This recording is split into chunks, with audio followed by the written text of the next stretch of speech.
and I feel weary, I'm not alone, 'cause you are with me. A new day is coming, I see light, and the sun will rise,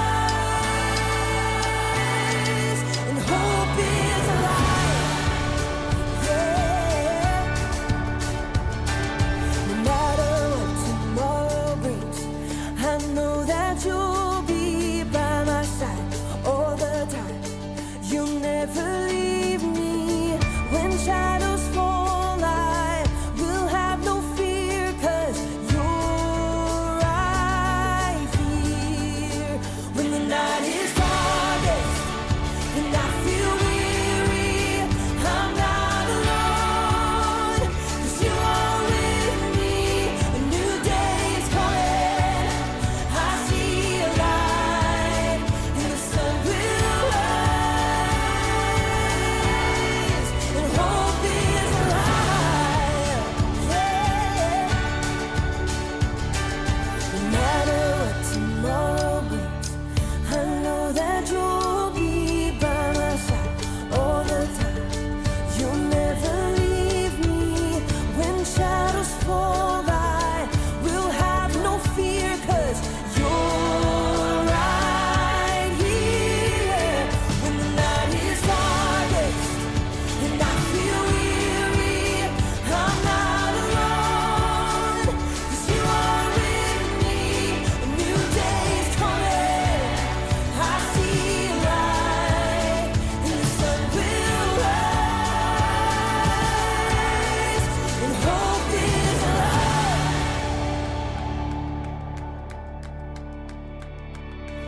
You are a light that makes a way when I am lost. You love with everything you have, no matter the cost. You are my hope, and I will trust you with all my life. You are a light that makes a way when I am lost. You love with everything you have, no matter the cost. You are my hope, and I will trust you with all my life. Yeah. When the night is darkest and I feel weary, I'm not alone, 'cause you are with me. A new day is coming, I see a light. When the night is darkest and I feel weary, I'm not alone, 'cause you are with me.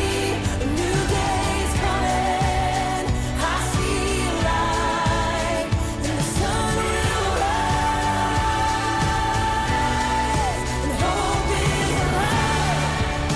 Yeah, hope is alive.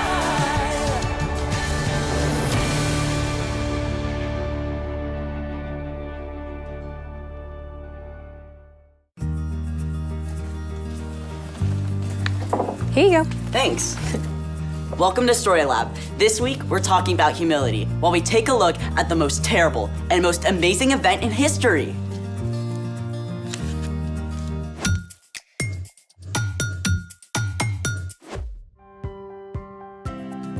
Hey, I'm Skylar. And I'm Sebastian. We're talking about humility, which is putting others first by giving up what you think you deserve.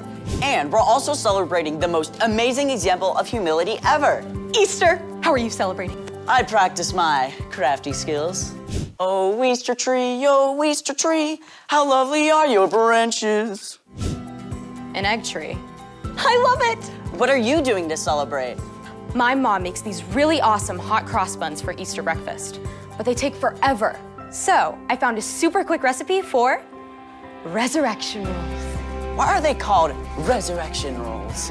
I think we gotta bake some to find out why. Well then, let's bake it. Step 1, open a tube of crescent roll dough. Oh, can I do it? Be my guest. I love this part. Okay, just wait for this. What now? Step 2, take a marshmallow, then dip it in melted butter. Then you're gonna wanna roll it in some cinnamon sugar. I like my sugar with sugar. Step 3, place each marshmallow on the wide end of the dough. Then you're gonna wrap it up tightly.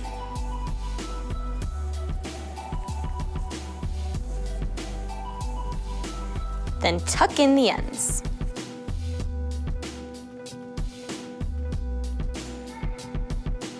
Do we do all of them? Yep, and you can roll them up if you want to.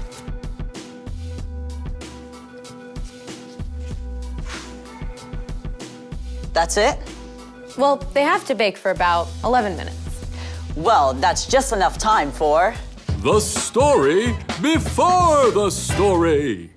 Today, we're in John, the 4th book in the New Testament. But before John, in the very beginning, out of a deep, deep love, God made an amazing world.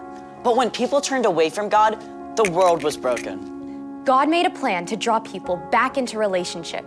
So, at the right time, God sent his very own son, Jesus. When Jesus grew up, he traveled from town to town, teaching and healing. People were ready to make him king.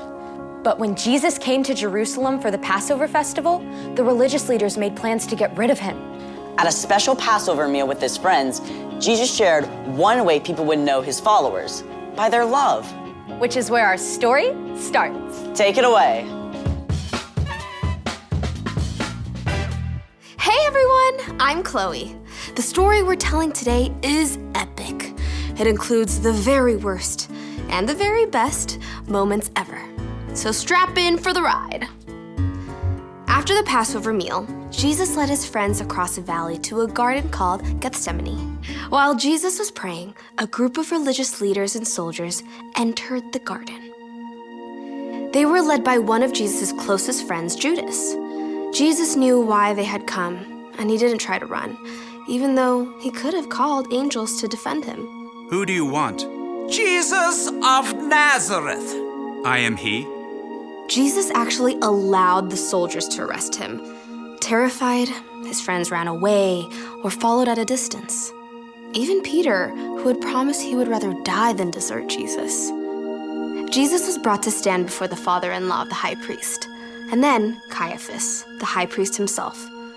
Witnesses told lies about him. Aren't you going to answer?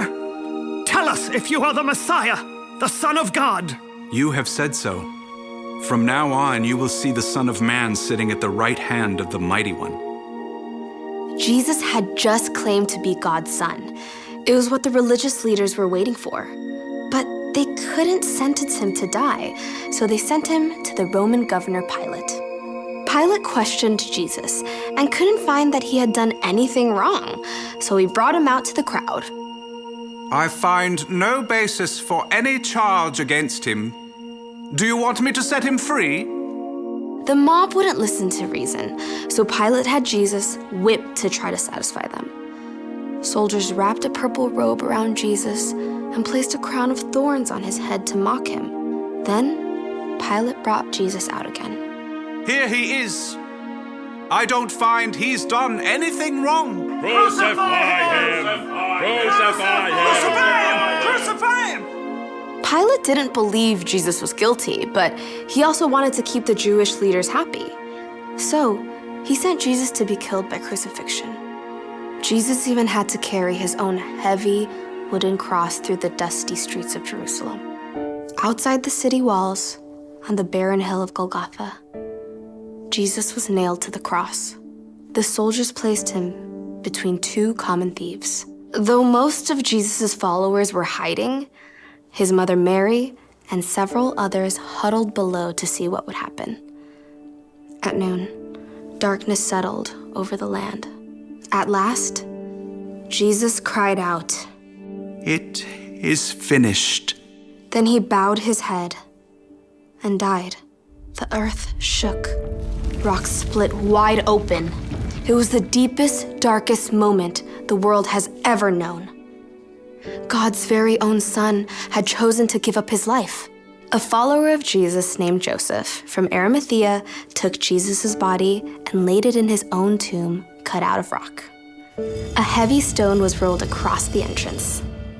Through the darkness of Friday and Saturday, Jesus' friends hid out, afraid the religious leaders might come for them too. But early Sunday morning, Mary Magdalene went to the tomb with special spices to place on Jesus' body. When she arrived in the garden, she discovered the stone had been removed, and the tomb was empty. After the terrible events of the last few days, Mary had no idea what to think. She ran to the place where Jesus' disciples were staying. They have taken the Lord out of the tomb, and we don't know where they have put him. Peter and John raced ahead to see what had happened. The tomb was empty, just as Mary had told them. The linen cloths that had been wrapped around Jesus' body lay limp on the stone. Confused, the men left, but Mary had reached the tomb again. In the growing light, she leaned down to look inside, tears clouding her vision. This time, the tomb was not empty. 2 brilliant angels sat there. When Mary turned away, she saw a man standing nearby. Woman, why are you crying? Through her tears, Mary thought he must be a gardener. Sir, did you carry my Lord away? Tell me where you have put him. Mary. As Jesus spoke her name, Mary was overcome with joy. She threw herself at his feet. Teacher! Gently, Jesus lifted her up. Do not hold on to me.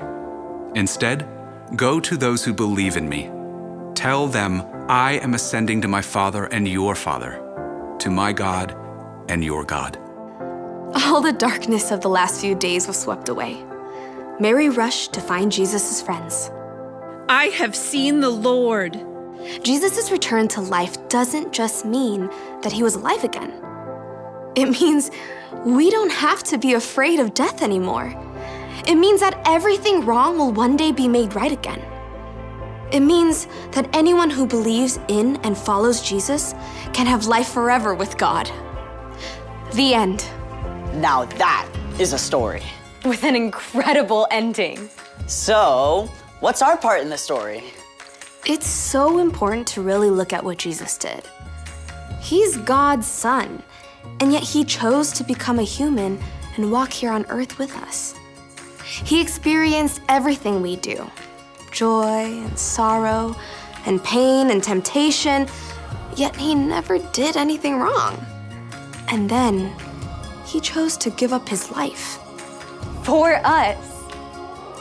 When we believe in Jesus and that God raised him back to life, when we follow him, God takes Jesus' perfect life in place of all the wrong things we've done. God promises that death won't be the end for us. Because of Jesus, we can live forever with him. I feel like celebrating now. Me too. Me 3, for sure. See you next time. So here's the thing. Celebrate because Jesus is alive. Bon appetit.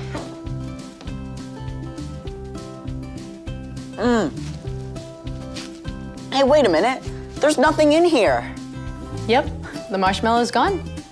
Oh, like the empty tomb on Easter morning. I knew you'd get there. Thanks for joining us in the Story Lab. See you next time. Are really good.